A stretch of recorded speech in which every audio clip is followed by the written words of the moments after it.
afternoon. It's really a pleasure to see so many of you here in this kind of a weather that we've been having. You know, some days it's hot, some days it's cold, but I won't go into climate change, all right? So, my name is Sevgin Oktay, as I was introduced before, the VP of the New York region of the ATAA, which stands for Assembly of Turkish American Associations. And I bring greetings to you from ATAA, as well as its president, Mehmet Toy, and he's sorry that he's not able to be here today. Let me just say a few words about the Gallipoli-Canakkale conflict. I use that word advisedly because it's not really we are commemorating a war, because it was a vicious war, but it was a victory war for Turkey. But however, I think we can also touch upon some of the lessons learned from the aftermath of that war, which I'll get to it in a moment. As you know,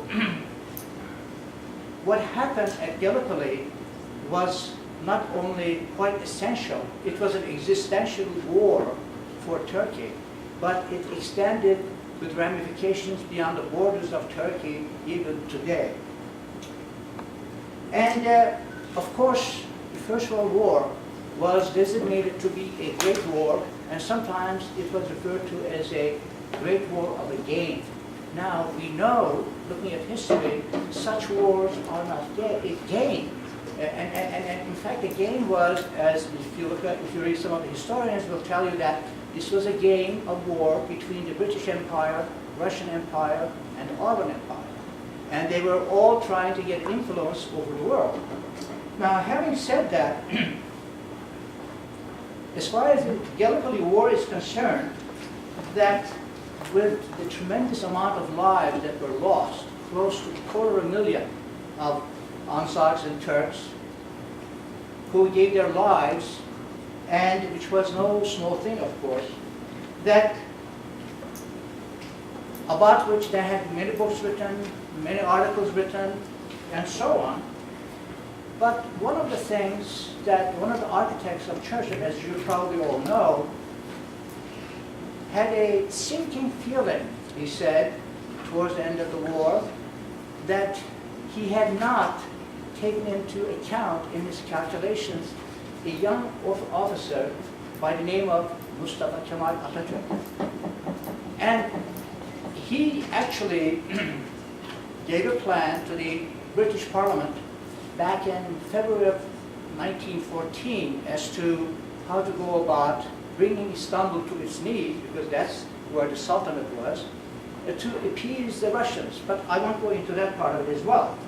But however, one of the things that he realized that, you know, in the February of 1915, they came with their naval forces, but the naval forces, they found out, were insufficient to do the job.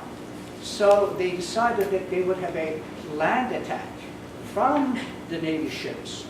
And that's when on March 18, 1915, which by the way, I looked it up, it was a Thursday, and it was a gloomy day.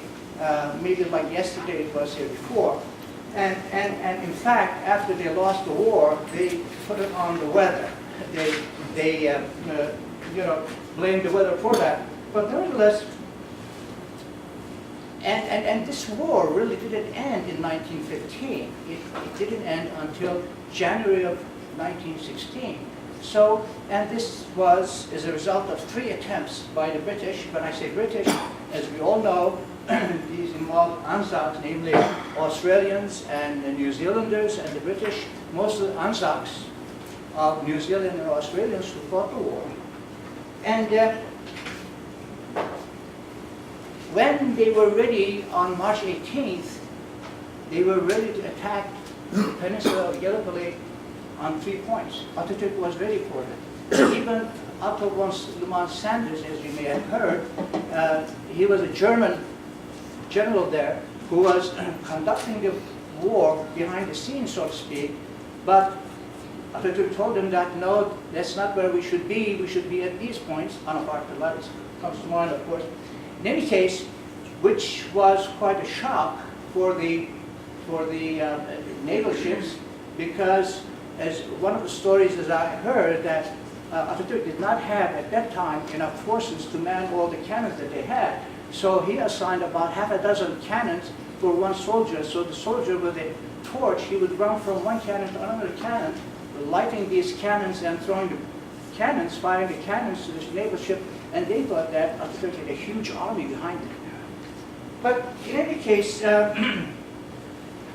so this was a very important war, not only for Turkey, but also in global matters. If it had not been for Atatürk, I think the world order would have been different at this time. And one of the things that I want to point to is that after the war, that these two warring armies, they became to be the most friendly people on the face of the earth, namely the Anzacs and the Turks.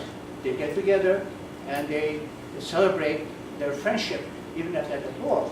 Nowadays, we see that there is this term that's been thrown about which says conflict resolution.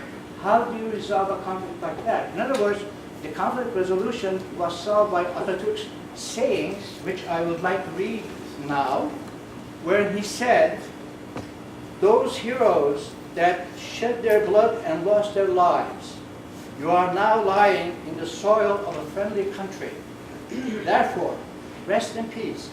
There is no difference between the Johnnies and the Mehmets to us, where they lay side by side here in this country of ours. You, the mothers," now I just think the mothers of those who were slain, "who sent their sons from faraway countries, wipe away your tears. Your sons are now lying in our bosom and are in peace. After having lost their lives on this land, they have become our sons as well." One final word, I would like to thank Oğuz Alpage and also the Institute of Technical University, and also the 19 other organizations I noticed that support this particular activity, which is really wonderful. And we need to let our voices heard in the global arena, where we also point out that the conflict resolution of the Canakkale War perhaps could be a template for other conflict resolutions around the world. Namely, it takes a leader like Kemal Atatürk to press on their bosom a warring army. Thank you very much.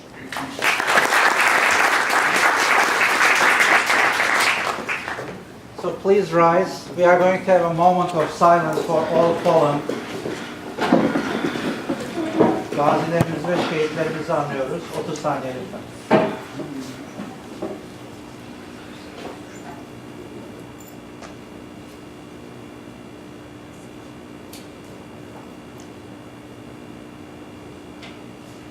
Teşekkürler. Thanks.